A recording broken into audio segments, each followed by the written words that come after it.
What if I told you that after an accident, I pretended to lose my mind, only to hear words that left me stunned? This house will only be relieved of its burden once he's gone? I'm not sharing this story to seek pity or defense. At 73, I no longer need anyone to stand up for me. I'm telling it for one reason alone, to hold on to the last shred of dignity in my life, something I nearly lost by staying silent. My name is Min, born in 1952. I'm a man who once had a family, a career, and what I thought was a fulfilling life until the accident. I fell and hit my head while crossing the street on my way home. Blood poured out, and my memory was foggy for the first few days. But as I started to regain clarity, I realized I shouldn't speak too soon. I chose to pretend I'd lost my mind, not out of fear, but because I wanted to see people more clearly when they thought I was no longer sharp enough to hear or understand. For 3 months, I lived as if I were a senile old man.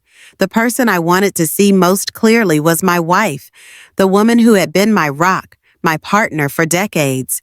But when I sat quietly on the bed, my eyes glazed and my ears seemingly unresponsive, she treated me like an outdated piece of furniture. Her words, actions, even her whispered phone calls, all of it changed. I once thought that not remembering would spare me pain, but the truth is, pretending to be oblivious was the clearest way to see people's true hearts.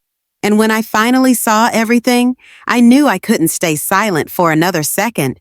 I was a construction engineer during the subsidy era, living through years of scraping by with meals mixed with cassava and every penny my wife tucked under the mattress whenever our kids had a fever.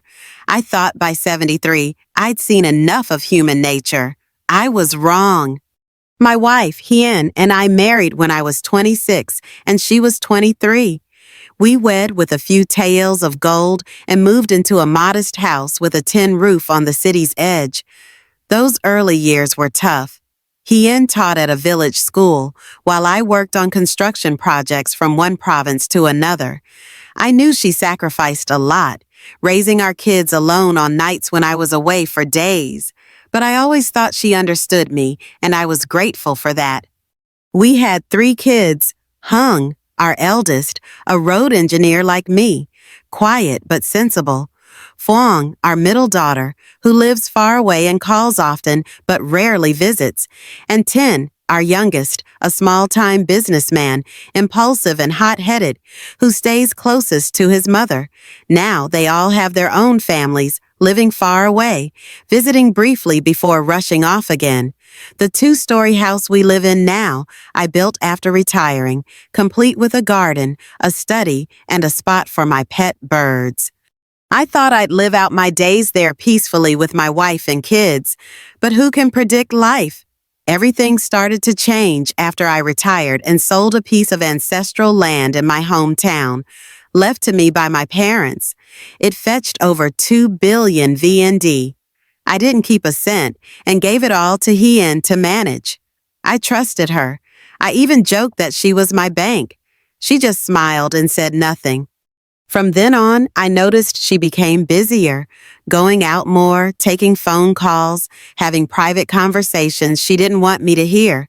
When I asked, she'd say she was attending women's group meetings or doing charity work. I didn't press further. I was used to trusting people, especially the woman I'd shared my life with for decades. But at some point, small details started to gnaw at me. For example, she stopped cooking full meals like before. She'd leave me to eat alone, saying she was busy. One day, I mentioned her signature pepper-stewed fish, a dish she used to make whenever I came back from a work trip. She snapped coldly, "Too much hassle. Just eat whatever." I didn't blame her, but it felt strange. Then there was the time I was watering plants in the garden and saw a strange man leaving our gate. When I asked who he was, she said he was a plumber. But since when do plumbers wear cologne? A city man's scent, unfamiliar to me. I tried to reassure myself that I was being paranoid. She'd suffered with me for years. How could she change now? But once doubt takes root, it grows quietly, burrowing deep into your heart. I started observing her silently. I didn't confront or accuse. I just watched her habits, her small changes. She stopped sleeping in the same bed, claiming my snoring kept her awake. But I knew sleeping apart was the first step toward distance. One morning, I heard her on the phone, giggling like a lovesick girl. I pretended not to notice, but it stung. Then the accident happened. I was walking to the market near our house after a rainy night. The road was slippery and a motorbike hit me. I fell, hit my head, and blood poured out. They said I was unconscious for nearly half a day. When I woke up, my memory wasn't entirely gone, just patchy. But Hien told the nurse, "He doesn't remember anything anymore." Then she turned to me. "Darling, do you still know who I am?" I nodded, and she froze, as if hoping I'd forgotten. In that moment, I chose silence. I realized I had a chance, a single chance, to see who she really was and where I stood in her life. From that day, I began pretending to be senile. I didn't want to hear empty words meant for a sick man. I needed to know who would be genuine when they thought I was no longer lucid. Each day, I sat in my old room with a cold cup of tea, listening to her phone calls, the sound of the safe locking, and her laughter, a laugh she hadn't given me in years. After the accident, I was like a piece of wood placed beside her life. She didn't know I'd been clear-headed since the 5th day. I still opened my eyes, but my mind was sharpening. I heard the doctor call my name, heard her tell the nurse outside my room, "He's senile now. It's a miracle he's still alive." I lay there, eyes half closed, mumbling incoherently to play the part. She stopped spoon-feeding me like she did the first day in the hospital. She left it to the maid. Her phone calls grew more frequent. I remember one night most clearly. She whispered on the phone, "He's still lying there, probably doesn't remember a thing. The house hasn't been transferred yet, but I have a plan." I felt like I was drowning, not from choking, but from realizing I was no longer a person in the eyes of my life's partner. I'd become an object waiting to be discarded, an obstacle in her way. After 2 weeks in the hospital, I was sent home. She brought me back. No flowers, no chicken porridge, no worried glances like the ones she gave me years ago when I was sick. She just quietly pushed my wheelchair over the doorstep and told the maid, "Take him inside. I'm busy." I kept pretending to be senile, eating, not talking, staring blankly at everyone. But I remembered every detail. One afternoon, lying on the couch in the living room, she thought I was asleep. She went to the kitchen and called someone, saying, "You know, when he was younger, he'd say one word and I'd tremble. Now he's just a log. I'm fed up. If I can get this house, it'll make up for 20 wasted years." I knew it wasn't her friend, but the man I'd seen at the gate a few times, the one with the unfamiliar cologne I'd never worn. I didn't get angry or shout. I just felt empty. Betrayal isn't a thunderbolt. It's a slow, gnawing crack that cuts like a knife. I didn't blame her for having feelings for someone else. At our age, everyone has unspoken loneliness. But I couldn't understand why she wanted to strip away the rest of my life like it was a financial plan. Soon after, she brought up transferring the house's title. She hinted to our youngest during dinner, "Your father's like this now. He probably won't need to worry about much soon. The house should be in my name for easier arrangements later." I stayed quiet, hands clenched under the table. Tin, our youngest, looked uneasy but didn't know what to say. He laughed awkwardly, turned to me, and asked, "What do you think, Dad?" I blinked vacantly and mumbled, "Is there rice today, son?"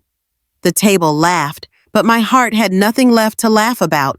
It wasn't losing my mind that hurt. It was pretending to lose it that showed me I'd lost my wife long ago. I started memorizing everything I heard. I wasn't a detective, but as a construction engineer, I knew every brick, every wall has its weak point. I began looking for the weak points in the house of human hearts. I recorded, not with my hands, but with my memory. I noted when Hien left the house, who visited, even the times she withdrew money from the bank without telling me, thinking I was too senile to notice. I didn't tell anyone, not even my kids. They thought I was no longer lucid, dropping spoons and repeating sentences. But no one knew I was pretending to hold on to the one thing I had left, the truth.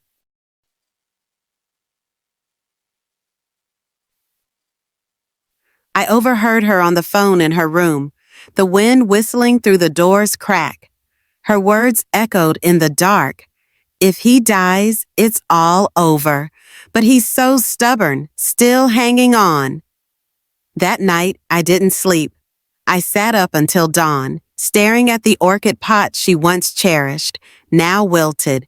I knew it was time to prepare, not for a loud confrontation or tears, but to hold on to my dignity at the end of my life. After hearing her say, "If he dies, it's all over," I realized I was no longer the husband, the partner, the man she once cared for with every pill and meal. I'd walked over 40 years with Hien, yet I was lost in her heart. I sat for hours in the living room, staring at our faded wedding photo. In it, she still had a shy smile, and my eyes shone, untouched by betrayal. After the accident, no one visited except the doctor on schedule. My kids called, asked a few perfunctory questions, and I'd mumble back. They were busy, I understood, but the feeling of not belonging anywhere, even in my own home, choked me. Hien barely spoke to me anymore, except to remind me to eat or drink. I lived like an extra, eating alone, sitting alone, always followed as if they feared I'd cause trouble. Yet, in that absolute solitude, I became more lucid than ever. I realized I'd trusted people completely my whole life without ever asking who still held my hand sincerely at the end. I began observing everything with clear eyes, though I still acted dazed. I saw Hien texting and smiling to herself, calling repairmen to the house without telling me, making calls the moment I lingered in the bathroom, as if afraid I'd truly wake up. One morning, I overheard her on the phone in the backyard. "He's so stubborn. If he's not as senile as the doctor says, it'll be trouble. This house will be for nothing." I stood behind the curtain, gripping the wooden frame as if I could shatter what I'd just heard.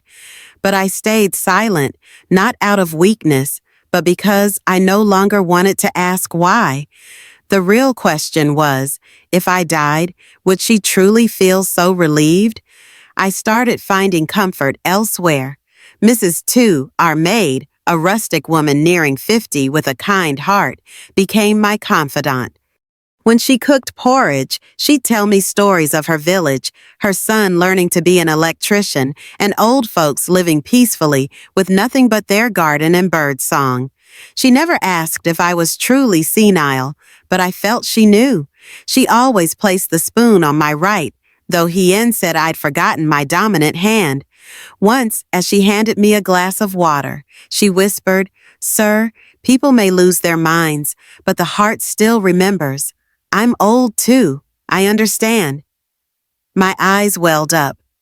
In that grand two-story house, the only person who treated me like a human was a stranger.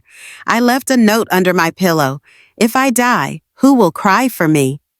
The next day, it was gone, but no one mentioned it. I wasn't afraid of loneliness anymore. I'd grown used to it. What hurt was realizing I'd lived so honorably for so long, yet forgot one thing. Being honorable doesn't mean accepting disrespect. An honorable person isn't someone who doesn't feel pain, but someone who thinks they must endure it until the end. Looking at myself, a 73-year-old man betrayed by his wife, ignored by his kids, labeled senile by life, I still had enough clarity to know what I needed to do. I didn't blame Hien or my kids. I only asked myself, if I don't stand up, how long will this silence last? I began writing, recording every detail, every day, every word. Not for revenge, but to preserve evidence of a man who lived wholeheartedly, even in utter loneliness. I regained something I'd lost for years, my rationality. I believe the clarity returned to me after the accident wasn't for living longer, but for seeing human hearts clearly one last time before closing my eyes. From the day I decided not to endure anymore, I took action, not loudly, not with fights. I wasn't good at arguing. I didn't have youth to raise my voice. What I had was the patience of a man who'd built his life brick by brick. This time, I was rebuilding my dignity. I started collecting small details daily. When Hien left the house, suspicious calls, the strange cologne lingering on a towel, the unnatural laughter from her room, I recorded it all in a small notebook hidden under the lining of my wardrobe where no one would suspect. Once, when she went to withdraw money, I secretly checked a receipt she left in her coat pocket, hanging carelessly on the balcony. 250 million VND from an account in her name. But the money came from our joint savings. The money from the land I sold. I didn't need much, just enough to see that my trust had been cashed out without respect. I reached out to a former student, now a lawyer named Hung. I met him at a cafe at the alley's end, using someone else's phone to avoid suspicion. I outlined the situation and asked for guidance on securing my property, revising my will, and, most importantly, gathering evidence of trust abuse. "Do you want to sue, teacher?" Hung asked. I shook my head and smiled sadly. "No, I just want them to know I'm not senile." I bought a tiny recording device, the size of a thumb, and hid it under my pillow, set to record automatically when it detected sound. Each night, I slept, and the device worked.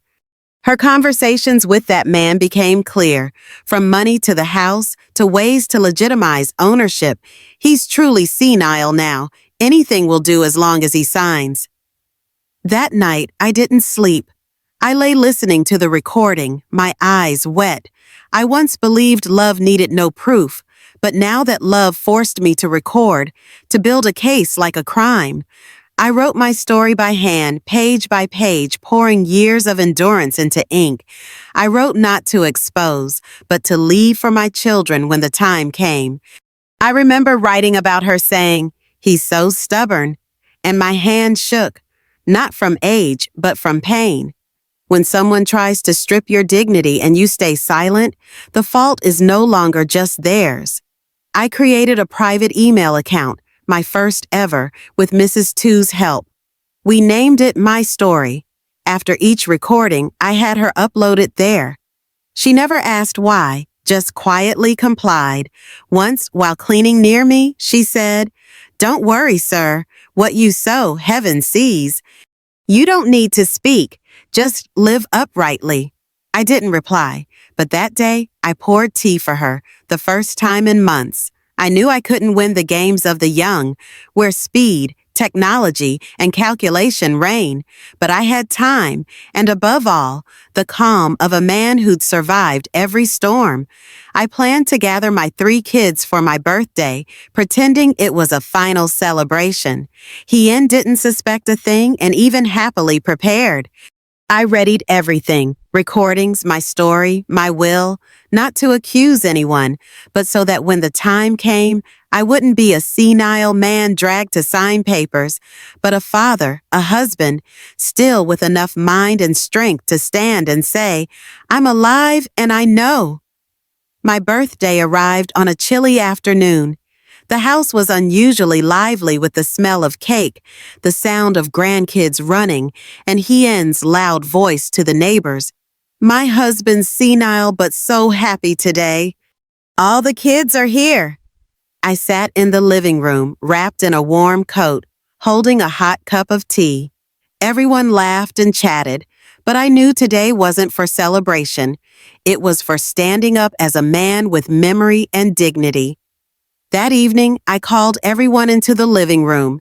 Hien still smiled, thinking I'd give a muddled speech like a senile old man. I spoke slowly but clearly, clearer than ever. Today, I want to tell a story, a true one. No one spoke.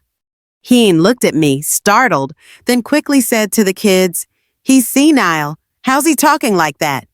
I looked straight into her eyes. "I'm not senile, Hien. I stayed silent to hear, to see, to understand people's hearts." The room fell quiet, like someone had turned off the light. My kids' faces paled. Hien's hands trembled. I pulled out a small USB drive. "This is what I recorded over the past 3 months. Your phone calls, the times you withdrew money, even the words you said about my death." I asked my son to open the laptop, the one I'd pretended to forget the password for, but remembered perfectly. The screen lit up, and Hien's voice played from the recording. "He's so stubborn. If he's senile, he'll sign anything." My youngest daughter turned away, lips pursed. My eldest son looked at me, worried. Hien froze.